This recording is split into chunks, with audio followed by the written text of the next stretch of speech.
deb ketib qoldi. Haliginga shunaqa yig'laganicha ichiga nafasi tushib ketib, shu bir где-то 10 sekundcha ko'karib qoldi. Bo'shashmadimi Muhammad undan keyin? Undan keyin endi nima qildi? O'ziga kelgandan keyin jichanma bo'lib uxlab qoldi. Tishimiz nechta bo'ldi? 2, 4, 6 ta. 6 ta bo'ldi. Ko'p terlash bo'lmayaptimi? Bu yaxshi. Qo'shimcha ovqat qanday iste'mol qilyapti? Mana hozir yomon. Ungacha bir почти yarim chinidan ko'proq ovqat yedi. Uy ovqatlarda, namashq ovqatlar. Umuman yemay qo'ydi. Nurmuhammadda talashsa, ergashsa, yiqilib tushsa, albatta urib olsa, yengil chuqur yig'lash bo'ladimi, bo'lmasmidi? Qanaqa o'sha qattiq bo'lishi. Yengil darajasi faqat. Ko'karmasmidi? 2 kun oldin bo'ldi. Shu akasi qo'lini qisib oldi.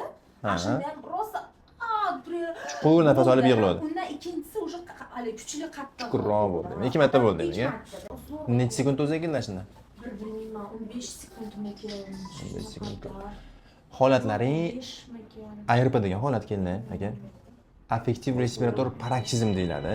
Nafas ritmini buzilishi, sabablari gemoglobin kamligi, kalsiy kamligi, organizmda vitamin D yetishmasligi hisobiga bo'ladi. Xo'p, qattiq ta'sirda, ya'ni qo'lni qisib qo'ygan bu bitta qattiq ta'sir. Ikkinchisi haligi sohaga tekkaningiz bu qattiq ta'sir. Uchinchisi bu qaytarlamasdan bu talashganda ham, ergashganda ham, bosh-bosh bilan yiqilganda ham bo'lishi mumkin bo'lgan narsa. Normal tushadi xudo xolasa, o'ta bir stressli emas, ko'proq vitaminizatsiya yaxshi emasligi, ta'sirchanlik yuqorilik hisobiga bo'layotgan narsa. Refleks, rivojlanish hamma yoq yaxshi. Ko'proq vitaminizatsiya yaxshi bo'lmayotgani hisobiga bo'lgan bu narsa.